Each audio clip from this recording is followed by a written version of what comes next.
Hey guys, we are at CrossFit Gteknika. We're about to run our very first lifting clinic. We're going to be helping guys with our snatch, clean and jerk. There's about 38, 39 people coming. It's going to be a busy session. Looking forward to it. Let's get it on.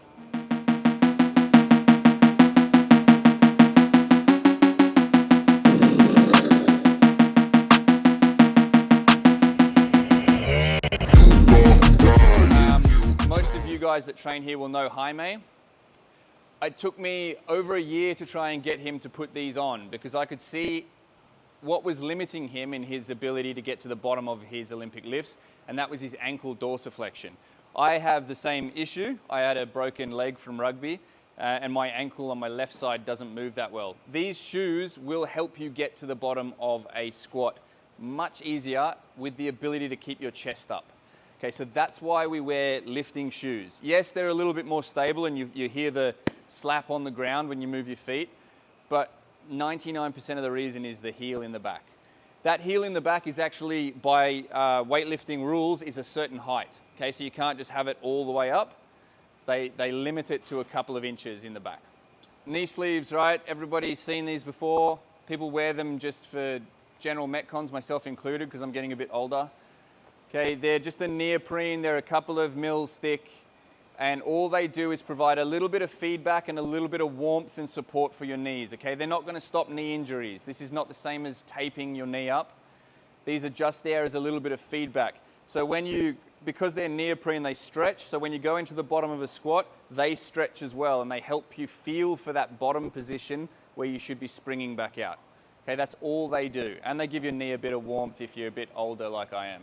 Wrist straps. This is another one that I see everybody wearing, but nobody getting right, really. Okay, so the wrist strap is there to protect wrist flexion. Okay, so when we have a barbell overhead, and I'll go over this later, our wrists will be flexed. Okay, there'll be a lot of weight and pressure pushing back. Now, our body is fine with that. Our body's used to pushing off things, so our wrists are designed for that, but there's a limit. Okay? And if you're doing a lot of lifts, a lot of overhead stuff, you might start to get pinching of the nerves in your wrists. These guys, all they're designed to do is give you an extra set of support there for flexion. Okay? What I see people doing all the time is wearing them there, where that is now just a sweatband. Okay? If you want to use these things properly, these particular ones come with a thumb loop. That's there so I can loop it onto my thumb and then wrap it over the actual wrist joint. Okay, so it will come up onto the base of your hand. That way when my wrist is under flexion, it's actually giving me some support. Okay, if it's down here, which is what 90% of us do in a metcon, now it's just a sweatband. Okay, it's not helping me at all. You might as well just wear sweatbands. These ones and then the most important one. So has anyone seen these before? It's not something I've seen a lot of people here use. These are lifting straps. Okay, so what these are for, basically the first thing that's going to fail when you're lifting is your grip. Your grip strength will fail before anything else. If you're doing a big session of drills, and not today because we're not lifting huge weights, but say you're doing heavy pulls and then snatching and heavy pulls and cleans, eventually your grip will start letting you down first. So what weightlifters do in order to avoid that, because they still want to get the benefit out of their legs and their back and everything else that they're training. So they use these guys. Basically, they just wrap around the bar and the hand goes on there and now the strap itself takes the weight. Okay? So I can hang there all day with that. My grip is basically doing nothing. It's just, if I lightly touch that piece of fabric, it's all on my wrist now. My hand doesn't have to do anything. So if you see people using these guys, usually it's weightlifters that are doing hours and hours of lifting because they don't want to have to stop because of grip failure. Right? So that's what lifting straps are. And the belts. Okay, so everybody I think will have seen one of these. Varying levels of people using them properly. Okay, so the belt is designed for one thing only, and that is to help us achieve core stability. It's not there to do it for us. So what the belt is for, and another thing here is I'll talk about is where we put the belt on. So my hip bones are here. Okay, so the belt is not on my hip like you would wear a normal belt for your pants. Okay, it's higher than that. It's not touching my hips at all. It's around my core, my abdominals. My hips are here. They're below the belt. Okay, I'm also not doing it up so tight that there's nowhere to go from here. Like, it's already super tight. What I'll do is I'll do it to a semi-tight level where I'm still able to get my hand in here. Okay, that's the tightness you should have your belt. Because what I need you to do, and we'll talk about this more as we get on the bars, but belly breathing into the belt is what's going to give you midline stability. So when I'm breathing normally, it's my chest that expands. What I can actually control, if I think about it, is sucking the air down into my belly and breathing out against that belt. So watch what happens to, you'll be able to actually see my abdominals stressing against the belt. Okay, so now I can't get my hand in there because I've sucked all that air down and I'm breathing into the belt. Okay, so when you're using a belt, it's there to give you that feedback for you to suck all that air down and breathe into. And now it's on there tight because I'm breathing, I'm holding that breath down in the bottom of my diaphragm there, okay? Everyone following what I'm saying? Yep. There's no point in wearing this if you just do it up as tight as you can and then just continue breathing through your chest. Okay, it'll give you a little bit of support, but what it's there to really do is create that solid midline by breathing into it. And you should be able to see on all your videos, because I know everybody films themselves doing their lifts, you should be able to see those two folds of skin pushing against it on either side. Cool? That's your belt. This guy. Okay, I overuse this. I should be sponsored by whoever makes this, Panda or whatever they're called. I use this for everything. This is because in weightlifting we hook grip. Everyone knows the hook grip? Getting a lot of nods, but it's okay if you don't. So a hook grip. Again, we talk about grip strength in weightlifting being a limiting factor. A hook grip, if you just grab the bar like that with your thumb on the outside of your hand, eventually your hand's going to want to open up. The bar's going to end up in your fingers. Your grip will want to release. If I use the weightlifting hook grip, which is to put my thumb under and then wrap my fingers over the top of my thumb like that. Everyone see that? That now locks that bar in, okay? It gives you something to grab onto so that, again, your forearm grip is not under so much stress. This is a non-negotiable. Like, you have to learn how to do this. When you first start weightlifting, this will be uncomfortable. It will be painful. Your thumb will hurt, your hands will hurt, and you will probably think, no, I'm not doing that. That's stupid. But I promise you, once you get used to this, and your thumb will get used to this, this is a game changer. Okay, it will keep you in workouts for much longer. It will make you lift heavier. It is something you cannot operate without. Okay, so why do we wear this? Why do you see everybody doing this? Is because it makes your thumb a lot easier to grip. Okay, that's the reason this was invented. I use it now for everything, doing dumbbells and stuff, so it doesn't take skin off my hands. But the number one reason we use this is to make your thumb easier to grip in a hook grip. That's why this exists. I'll give you a very quick demo. Most weightlifters will tell you to go from the top, but I go from the base of my thumb because I like to double wrap my thumb. But all you're doing is providing, you're not doing it super tight, you're just providing a layer of tape around your thumb. So when I grab that now, my fingers have got something to grip onto. You're allowed in some comps, weightlifting comps, to also wrap that middle finger, so you've got 2 points of friction there for tape on tape. In CrossFit, you can do whatever you want. You can wrap every finger. But that's what thumb tape is for. Your posterior is everything on your backside. Okay, that is our engine house for weightlifting. The main muscle groups that we use to generate all of the lifts in weightlifting are behind us. Okay, so they are our hamstrings, glutes, our low back, mid back, and our upper back for locking in our pulls. When we're coming out of a squat, there will be quads but most of what we do is in our posterior chain. Okay, so if you hear that being bandied around, that's what that means. Something that coaches say to sound fancy, but it means your hamstrings, your glutes, your back. So when we're warming up, it's super important that you focus on that. When we do our little warm up in a minute, it's all going to be about hinging, activating those hamstrings, and stuff with our back. You know, we will do some inchworms and stuff that we're pressing, some loosening up here. It's all designed to get everything on your backside ready to be under stress. The main things that are going to limit you in Olympic weightlifting, these are literally the main things that are going to limit you. Ankles, hips, your thoracic, which is a fancy way of saying your upper middle spine, and your shoulders.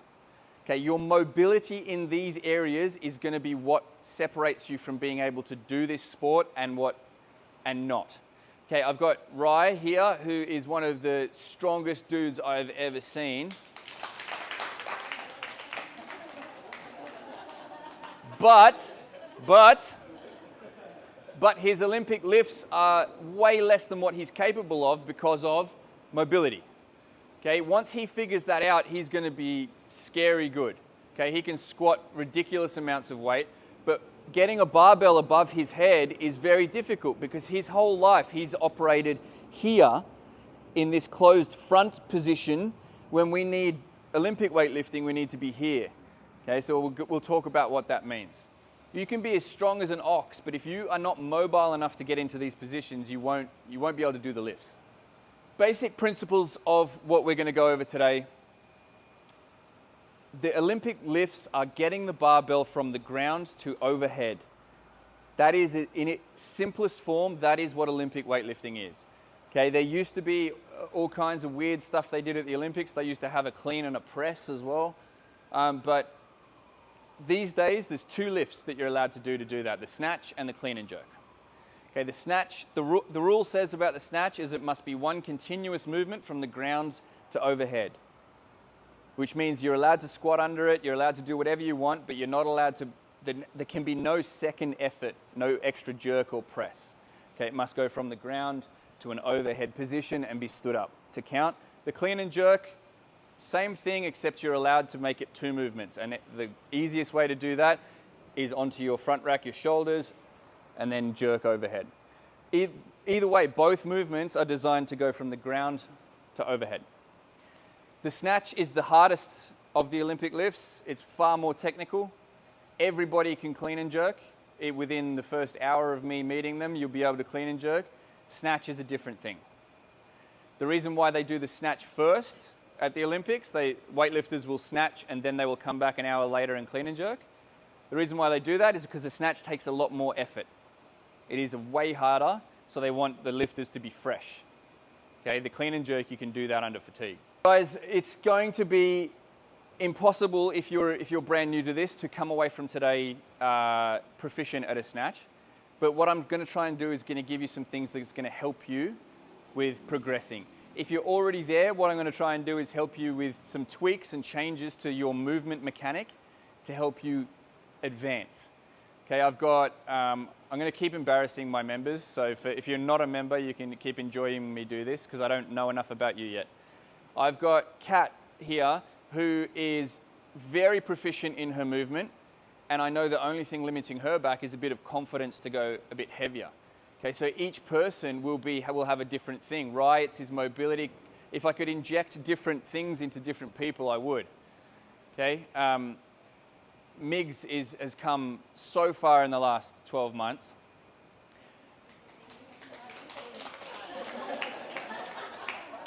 And that's because we've been able to strip back his movement, his old style of snatching with one leg going out to the side and weird stuff, and build a movement pattern for him, and now it's like 3 or 4 PRs in a row. Okay, so it is possible to do. And on that note, I might actually get Miggs or Dan, who wants to help me with being the guinea pig. All right, so what we're going to do, Miggs, we're going to talk about the setup position. All right, I'm just going to talk to the group about what you're doing and adjust stuff. His feet. Okay, so his feet are within his shoulder width. Okay, this is important. I see people all the time starting with their feet too wide. When he's getting ready to lift, his feet should be underneath his shoulders, okay, within his shoulder width. That's where you're at your most powerful. Okay, so his feet are shoulder width. He's going to find his snatch width using a PVC if you've never done it before, okay? So when he hinges, this PVC is sitting nicely in this hip crease here, okay? If he moves his hands too narrow, it's not, like, see that? It's no longer in his hip crease. If he goes too wide, it's now up in his belly. Okay, there is a crease that's created when we hinge that is perfect. If you get your arms to be nice and straight, when you stand back up, it'll still be there. That's going to be your width. Another way to check it with the PVC is if he puts his arms above his head. Okay, this arm straight to 90 degrees. That arm will be straight up in the air.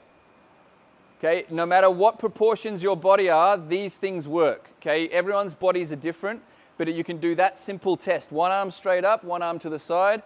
That will be the width. When you put it down, it should be sitting nicely in your hip crease. Perfect. So he's already knows what he's doing. He's got his hook grip on. The bar, now you've got to imagine that when you're progressing, the bar will have the plates on, right? Okay, so when we warm up, we always start from what we call mid-shin. The bar is at mid-shin. He hasn't just hinged over, so bring your bum up for me. So he hasn't leaned over to get there.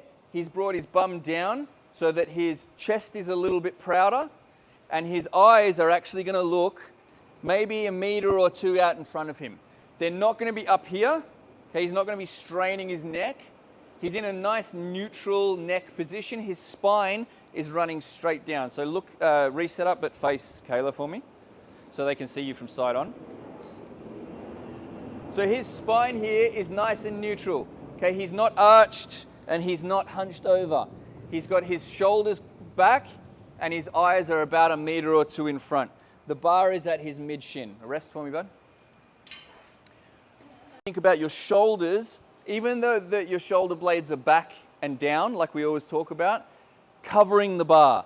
Okay, so what I mean by that is when I'm in my setup position, my shoulders are over the bar. Okay, I'm not behind. I see this a lot, especially here. We see all these fancy weightlifting videos and people try and mimic it, and they pull themselves down into a very behind the bar position. I need the shoulders to be covering the bar, over the bar, okay? And it's also not here where they're way in front. Nice shoulders covering the bar position. There is this nice triangle position that is formed here. Okay, so shoulder to knee and elbow into his hip. It's this nice triangle position, okay? That's what we're trying to achieve. Thanks, rest mix. When we're here in this start position, like I said to you, the main principle of weightlifting is that we want the bar to go from here at the mid-shin with the plates on it, it'll be on the ground, right? And we need it to end up overhead. Okay, so we're looking for the most efficient way to get it from point A to point B. Our pull is going to be key to that. So for our beginners, I always, people get sick of hearing this on a Tuesday night here at Gtek. I need the bar to be in contact with your body for as long as possible. Okay, so it should be starting touching your shins.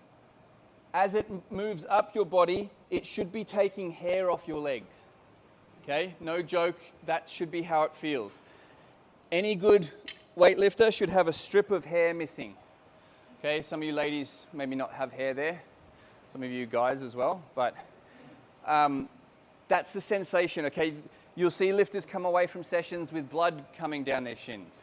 Okay, I'm not asking you to rip skin off, but it should be close to you. The reason we need that is because I need the bar to stay over my midfoot the whole time, if I can, from the start to the end. As soon as the bar starts to get away from me at any point, I'm losing power.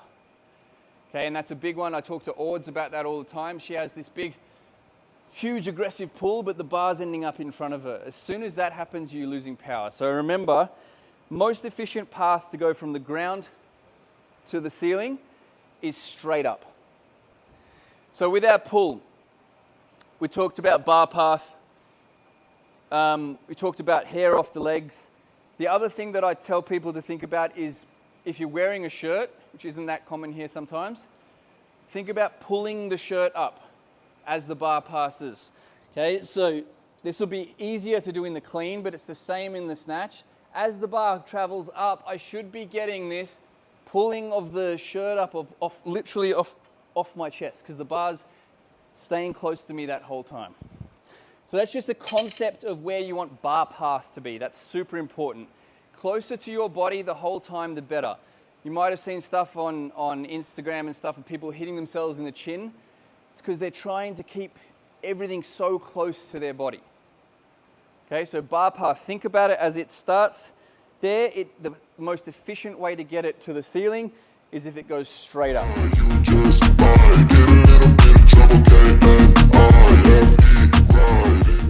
The bar is going to start at our mid shin. I'm going to then squat up to my knee, so that this first part of the lift here along my shins. Once it's past my knee, I'm then going to start bringing my chest up and my hips through until I reach this position, which is almost stood up but not quite. And then I'm going to extend my hips and stand up. In reverse, little quarter squat, sending my hips back till it's at the knee, and then I squat down to the mid shin. So what I want you to do is 5 reps of the following. Up to the knee, along the quad as my chest comes up, and stand up. Let's give that a go. Position 2, at the top of the knee. Good, and then we're going to squat down to position 3, the mid shin. Good, hold it there. Good. To that top position, I'm going to extend and shrug my shoulders. That's all. That's going to be our snatch pull at full speed. Okay, that's our snatch pull. It's just getting to extension and a little shrug of our shoulders. Okay, the bar doesn't come out here. It just here. That's our snatch pull. Then the high pull, I'm going to come up into extension, and my elbows are going to track high, and the bar is going to come up and pull my shirt up. At full speed, high pull. Okay, we will do a little drill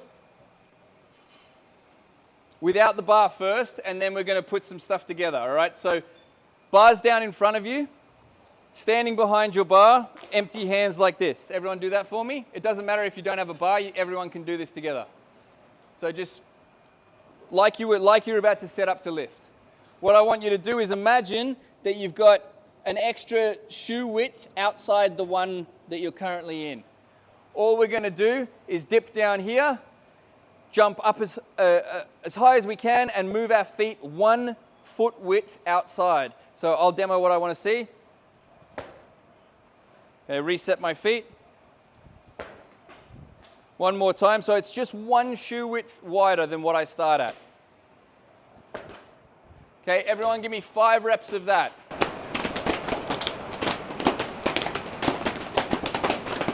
Let's grab the bar. We're going to put it onto our back. Okay, and we're going to be in our snatch grip here. Everybody set up like this for me. All right, what we're going to do now, guys, is we're going to use our legs to generate some force. We're going to dip and drive with our legs, and as we extend our hips, we're going to press with our hands. It's a push press. If you've been doing CrossFit, you know what that is. Dip, drive, and press. We're going to do 5 reps. Let's go. Good. We're going to do the same thing, dip, drive, and press, but as I do that, I'm going to lift my feet up and move them into my receive position, and then I'm going to ride the bar down. Okay, so it's called a snatch balance. I should have a barbell to demo what I'm talking about. Dip, drive, and ride the bar down, stand it up, bar back on your shoulders, reset your feet. Okay, we're going to do 5 snatch balance. So that's our first drill there, is being able to get from the mid shin up in the air to here. The second part is all about how we receive the bar, okay? So those were the drills we were doing, warming up, getting underneath the bar. If you're brand new to snatching, I don't want you to try and get all the way down to the bottom, okay? You're just going to go to here, wherever's comfortable for you, and stand back up, all right? What we're going to do is a 3-position snatch complex at about a 5 or a 6 RPE. Okay, so this is where you can add some weight now, but I don't want it to be anything stupid. I just want us drilling good positions. So those 3 positions that I spoke about, 1, 2, and 3. You're going to do a snatch from each of those 3 positions whilst holding the bar. That's what complex means, okay, not putting it down. Okay, so you're going to pick up the bar, go to position 1, do a snatch. Bring the bar back down, go to position 2, do a snatch. Bar down to position 3, do a snatch. Okay, that's all I'm going to get you to do.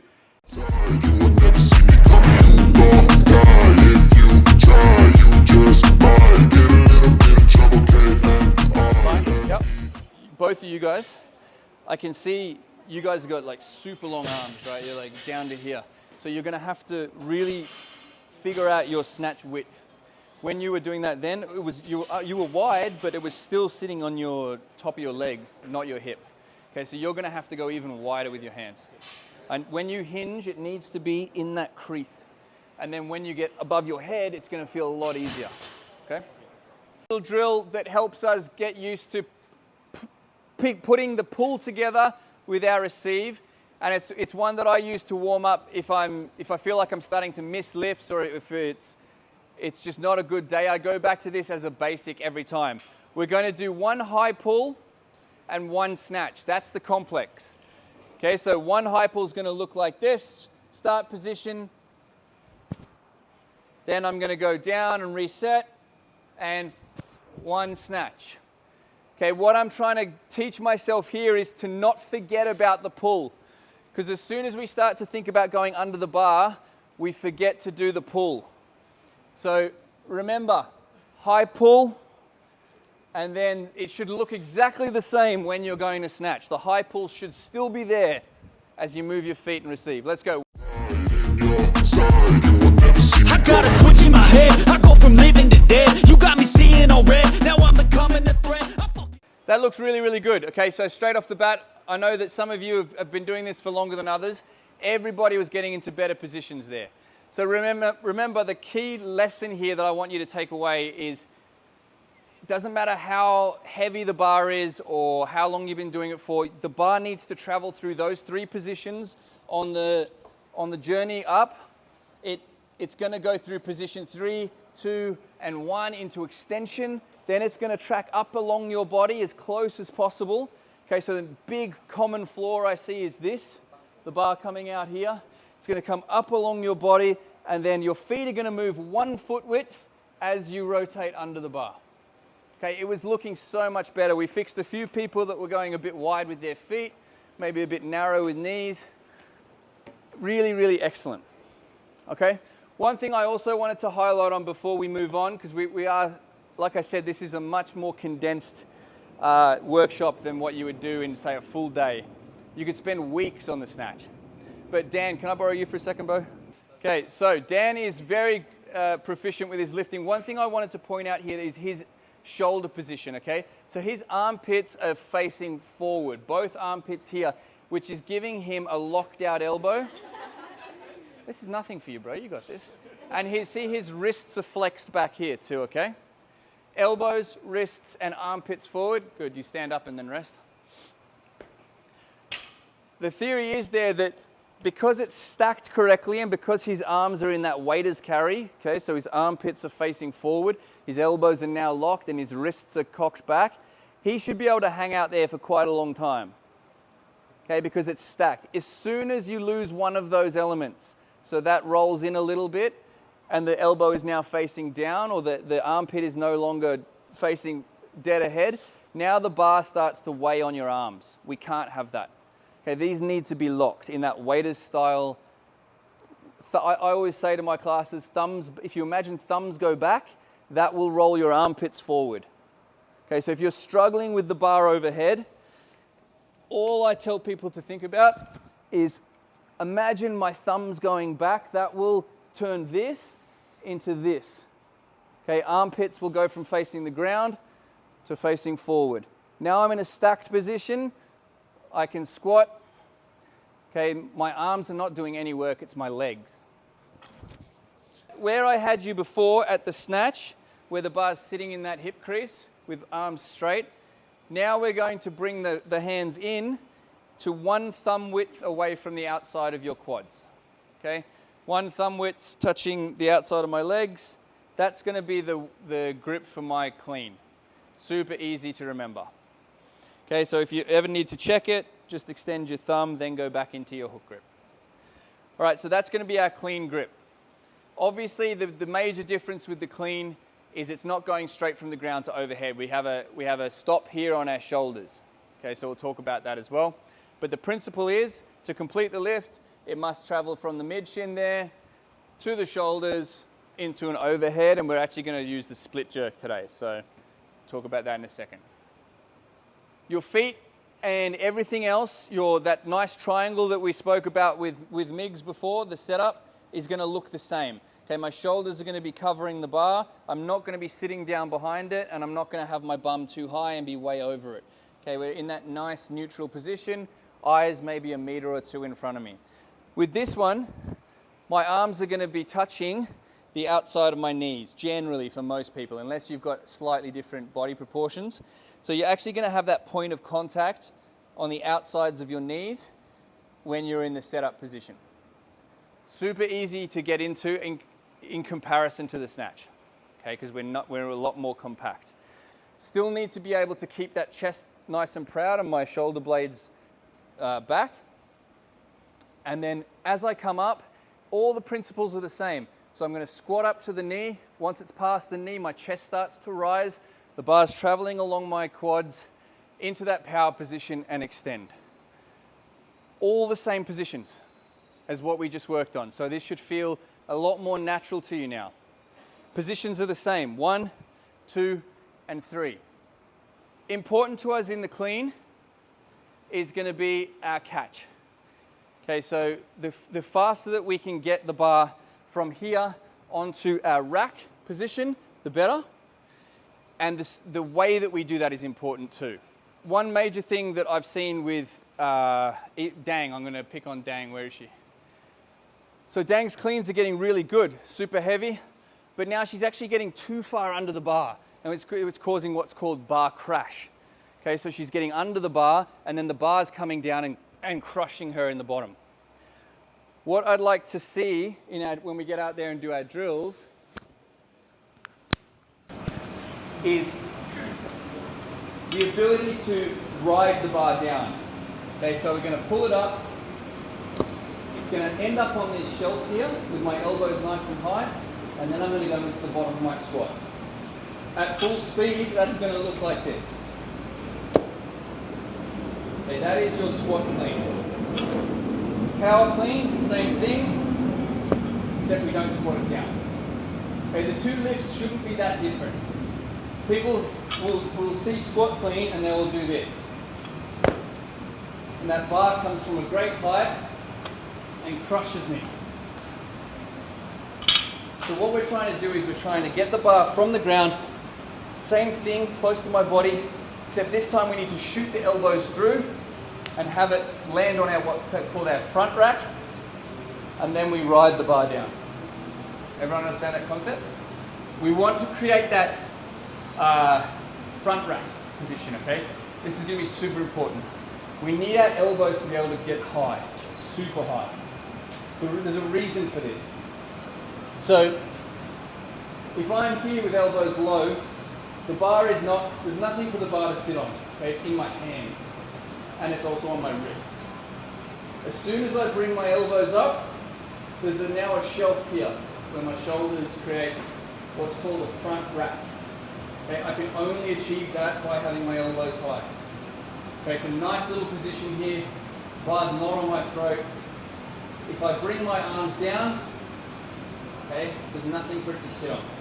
So as we transition in our clean, we need to be creating that by shooting the elbows through. Cool? That's our catch. Then we're going to stand it up and we're going to set up our split jerk. So we'll do that at the end because the split jerk is a bit of a thing on its own. What I think we'll do first is we're just going to drill some cleans, okay?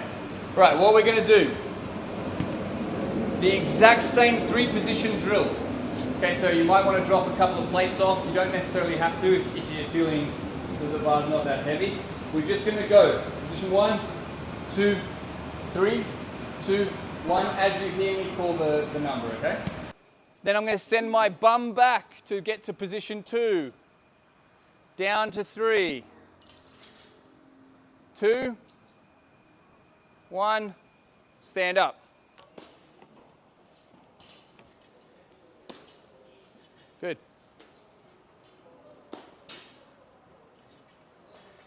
Good.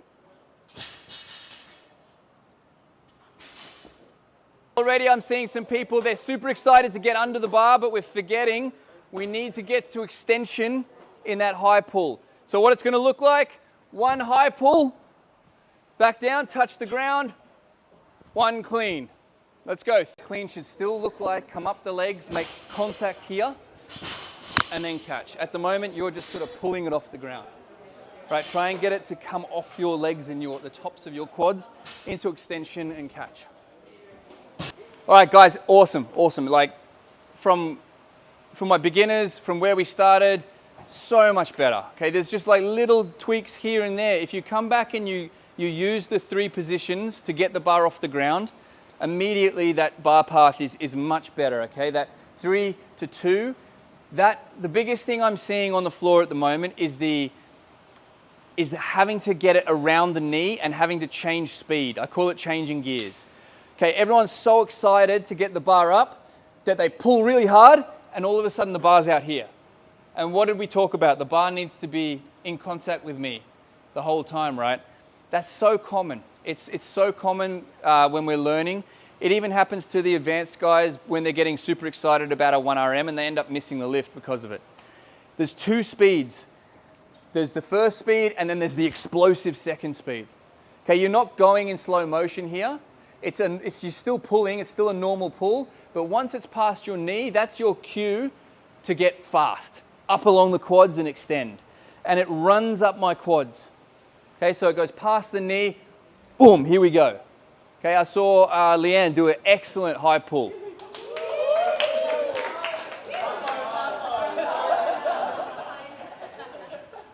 All right, guys, good. That's all we have time for in the clean, but it looks really good. You are going to get a chance to clean again because now we're going to finish on a split jerk.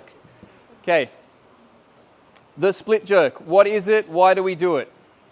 It is the most efficient way to get the bar from your shoulders to overhead.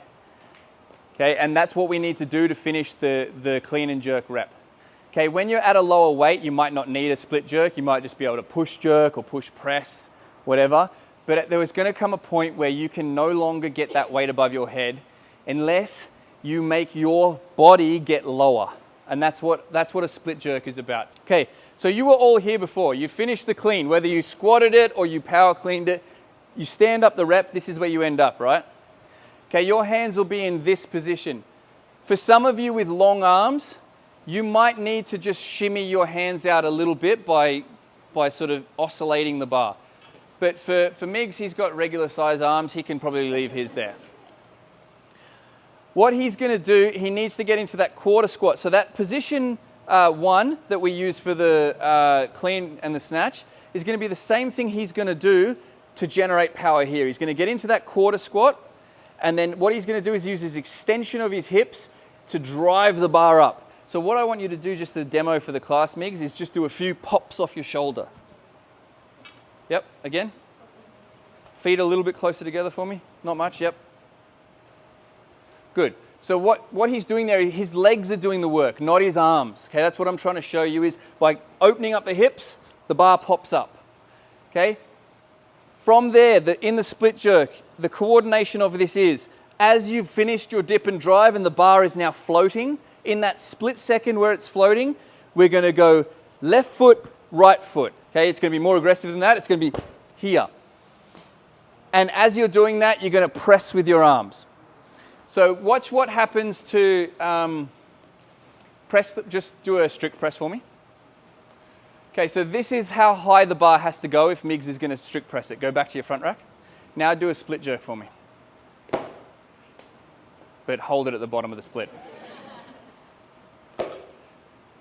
That is how much work, rest, that Miggs didn't have to do because he used the split jerk. I've had people ask me before, why do we do these split jerks or any kind of jerk? Because it's that much efficiency. If he has to press that weight above his head or push press it even, he needs to get the bar to go to here. If he split jerks it, the bar only needs to get this high. So the amount that he can lift goes up huge.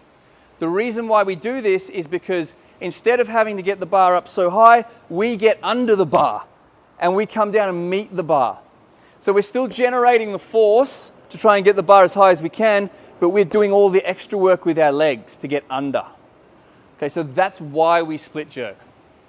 It's quarter squat, extension, and if for me I'm right-handed, it's left foot out, right foot back. My feet are going, we're going to avoid what's called the tightrope, okay? If you go straight back, there's no balance here. Instead, my left foot is going to come out on an angle and my right foot is going to come out on a slight angle, and I'm going to end up in this nice brace position. Okay, so I've got this left and right, I'm very stable here in an overhead position. If my feet are too narrow, I'm on the tightrope, I don't want that. So that's the position we're trying to get into. So everybody jump up on your feet, we don't have to go anywhere. All I want you to do is go dip, drive, and land in this position. Drive. I mean, practice holding your arms in extension if you want. Yep. Dip, drive. So if that doesn't feel natural to you, in surfing or skateboarding, we would call that being goofy-footed, where the other foot goes forward. If that feels normal to you, then do that. Okay, there's no rule here. But for me, as a right-handed person, I throw with my right. It always feels more natural for my left to go forward.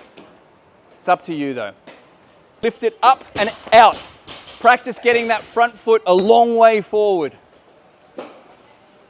That's where you're going to make PRs, as far forward as you can get that front foot. Good, Migs. So you can exaggerate it. You can go even further. So your feet are not moving much at the moment. I want you to think about a big step.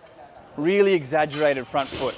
The enthusiasm and everybody wanting to be here and wanting to improve and wanting to learn, that to me is, I love it. Okay, I'm so proud of everyone. Second to that, the stuff that you guys are showing me out there, just from the improvement from an hour ago, is crazy. So well done to all of you. Give yourself a round of applause. That's all we're going to do in terms of drills. These drills you can take a photo of, or you can, it's not that, I like to keep this simple, okay? It's not that hard to do 3-position cleans, 3-position snatches. You know, work on your high pulls, work on pulling your shirt up, elbows high, all of those simple things we spoke about. Feel free to take photos and stuff if you want, or to message me and say, what should I be doing? I'm happy to answer those questions. Everybody that came here tonight, it means a lot to me. This is my first workshop that I'm running. Now, weightlifting, whether you're here as a CrossFitter or not, weightlifting is the most fun you can do in CrossFit, okay? So I'm going to give everyone now till 8:30 to practice your lifting. Whatever you want to do, the floor is yours. I'm going to turn the music on.